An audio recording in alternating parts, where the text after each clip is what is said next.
Hi everyone, future Kira talking. Okay, so I'm actually really excited for this episode. As you hear soon, or I suppose saw by the title, I'm talking today about the Ramayana. Not even really talking about it, I'm just recounting the story. Can you tell I've been on a little bit of a Hinduism kick? Quick disclaimer, I don't read Sanskrit, nor am I in any way qualified to be telling the story, so I apologize if I get details wrong or if/when my pronunciation is wrong. The Ramayana is incredible and I know it means a lot to some, but I just wanted to explore it. So yeah, thanks for understanding. Today we're talking about the Ramayana, one of two major Sanskrit epics from ancient India, the second being called Mahabharata. The Ramayana was composed, i.e. written down in Sanskrit, sometime in the 5th century BCE, we think, by the sage Valmiki, although it's likely that the Ramayana existed in oral history as far back as 1500 BCE. It's divided into about 24,000 verses and primarily follows Rama, prince of Ayodhya, and who is also the 7th avatar of the Hindu god Vishnu, his wife Sita, and his brother Lakshmana. Presenting the teachings of ancient Hindu, the Ramayana shows a more ideal way of life. Rather than prominent human failings, Rama and the other characters represent the ideal king, the ideal wife, and thus have had major influences on Hinduism, despite its various retellings and interpretations. There are also echoes of it in other religions, like Buddhism and Islam, and perhaps you could make a thematic connection to the Odyssey. And honestly, some parts of it, especially some of the relationships, remind me of the Epic of Gilgamesh, which I would highly suggest reading. I would recommend the version, and I say that in quotes, by Stephen Mitchell. Genuinely though, there are quite a few interpretations and tellings of the story, so you may remember it a different way. Just a quick side note, this is my own, I suppose, synthesis of previously written tellings of the Ramayana. So they are my words, but they are obviously based on past works. The story is broken up into 7 parts, telling a tale of love and banishment and war, etc. And it is, although condensed, as follows. Dasharat was the king of Ayodhya and childless. Anxious for an heir, he performs a sacrifice to Agni, the god of fire, and in return is given a golden vase filled with nectar and instructed to give it to his 3 wives, Kaushalya, Kayaki, and Sumitra. It works, and Dasharatha bore 4 sons, the youngest from Kayaki, Bharata, the twins, Lakshmana and Shatrughna, from Sumitra, and the eldest, Rama, from Kaushalya. Many years pass, and the princes have grown up some. Rama is about 16, when the sage Vishwamitra comes to their doorstep, asking for help banishing demons who are terrorizing the ashram dwellers, who could be compared to those in a monastery. Being the warriors they are, Rama and Lakshmana successfully banish the demons. In thanks, Vishwamitra brings them to Mithila, where celebrations of the beautiful Sita are in play. Now, Sita was the princess, albeit adopted princess, of Mithila, and had grown up to be unparalleled in beauty. Her father, Janaka, the king, had promised her to anyone who could lift and wield the great bow of Vishnu. Several had tried before, and all had failed until Rama, who, upon plucking the bow, did so with such great force that it snapped in 2, creating a sound so great it could be heard for miles. By the time the dust had settled and the commotion had calmed, Rama was married to Sita. His brothers soon married to Sita's sisters and cousins. Sita and Rama have been married for 12 years when Dasharatha decides he wants to abdicate the throne to Rama. The court is in favor of Rama's rule. However, the night before his crowning, Kaikeyi demands that her son Bharata be crowned instead. She invokes an old promise Dasharatha had made for her and demands that Rama be exiled for 14 years while her son gains the crown. Dasharatha is distraught and refuses her requests. Rama, however, being the ideal son, accepts Kaikeyi's demands without frustration and retreats to the woods. Despite his protests, Sita and Lakshmana follow Rama, their near undying loyalty to him shining through. Overwrought with guilt, Dasharatha, the king, dies soon after Rama leaves. Even Bharata, who was unaware of his mother's scheme, is distressed by his rise to the throne and goes to find Rama and beg him to come back.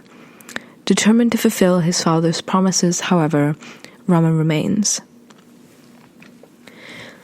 As the years pass, Rama, Sita, and Lakshmana build cottages and live off the land. One day, 13 years into their banishments, Shurpanakha, a Rakshasi, a type of humanoid figure, falls for Rama's beauty and asks for his hand in marriage. Rama refuses, pointing to Sita, and tells her to ask Lakshmana. Lakshmana also refuses, saying he has taken a vow of celibacy and sends her back to Rama. Frustrated by this treatment, Shurpanakha rushes to Sita to try and kill her. She is stopped when Lakshmana cuts off her nose and ears. Furious, Shurpanakha runs to her brother Ravana and asks for revenge. Enraged by his sister's mutilation, Ravana abides and sends Marak, a demon, disguised as a beautiful golden deer, to Sita. Sita, entranced by the deer's beauty, begs Rama to go and catch it for her. Although aware it is likely a trick, Rama cannot dissuade Sita, and so chases the deer in the forest with Lakshmana. Rama does not leave Sita necessarily unprotected, however. Lakshmana draws Sita a chalk circle, the Lakshmana Rekha, around the cottage and specifies that she must not leave this circle under any circumstances, and that it will prevent anyone from coming in, although she, in theory, would be able to leave. Sita agrees and waits for their return. Sometime later, Sita hears Rama calling out for her, begging for help. Although a trick from Ravana, Sita leaves the circle to go out looking for Rama, worried about his life. The moment Sita leaves, Ravana snatches Sita away and then flies towards Lanka in a golden chariot. Sita, while being kidnapped, drops pieces of her jewelry as they fly, hoping to leave a trail for Rama. When Rama and Lakshmana arrive back at the cottage, having killed the golden deer, they find Sita missing and immediately begin to search for her. While searching, Rama and Lakshmana meet Hanuman, divine monkey and great devotee to Rama. Rama creates an alliance with Hanuman and the rest of the monkey kingdom and asks them to help find and take back Sita. They eventually agree, after some conquests, and send out a search party. Hanuman learns that Sita is being held in Lanka and takes a giant form. With one leap, Hanuman makes the crossing to Lanka. Hanuman finds Sita, but she's being threatened and pressured by Ravana into marrying him. Hanuman tells her not to worry and to keep faith in Rama. He offers Sita to have him carry her back, but interestingly, Sita refuses, saying that Rama must be the one to save her. Before returning back to Rama with news of Sita, Hanuman wreaks havoc in Lanka, jumping from roof to roof and sitting in a flame. His tail had been set on fire by Ravana. Now, aware of Sita's whereabouts, Rama and Lakshmana consolidate their army and build a floating bridge across to Lanka. A great battle ensues between Ravana and his demons and Rama and his army. Lakshmana at some point is gravely injured, and only a single herb can save him.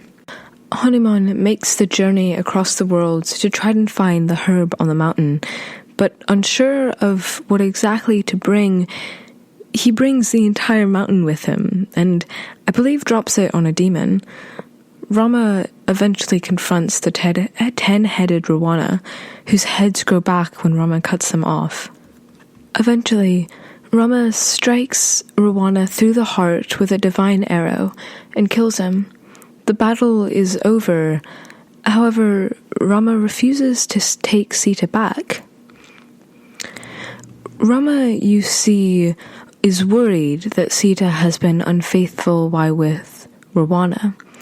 Willing to prove herself and her chastity, Sita makes a pyre and performs an Agni Pariksha, a test of fire. Sita walks into the sacrificial fire, but Agni carries Sita out unharmed and proclaims to Rama that she has not sinned.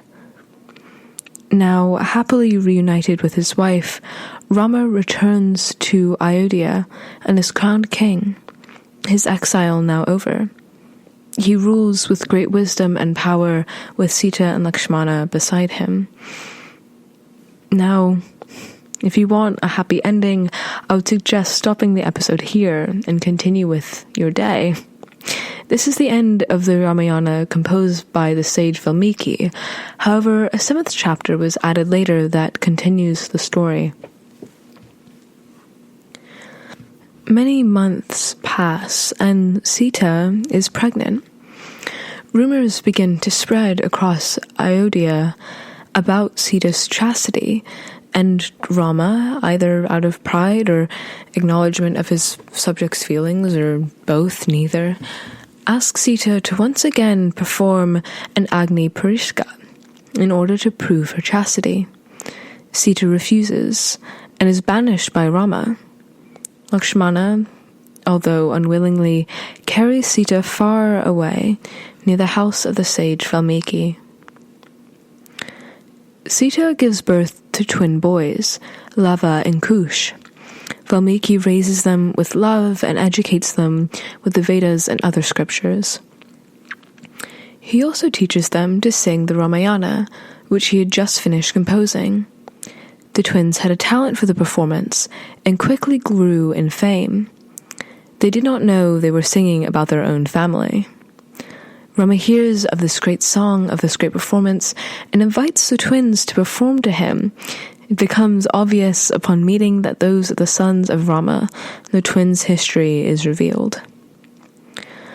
Rama, full of remorse at this revelation and from banishing Sita, begs Sita and her sons to return. However, he asks her once again to prove her worth through fire. Sita, in anguish, cries out to Mother Earth and begs her to take her back. The earth splits, and the goddess Prahivi takes Sita on her lap and descends back into the world. Rama, in grief, abdicates the throne and drowns himself to try and once again find Sita. The end. So, obviously, that was an incredibly condensed version, and I'm not sure if it was the most exciting with my narration. I can't do voices. However, perhaps you can see the significance of a story like this. The Ramayana has had and still has huge impacts on modern day culture. Retellings and interpretations of it exist in many countries across Asia and around the world. It's often depicted in TV shows, movies, plays, music, etc. You can even find depictions of Rama in many Vishnu temples. There's definitely, though, some interesting themes throughout the story. Sita's pure, undying loyalty, Rama's attachment, I suppose, to his pride, to his reputation.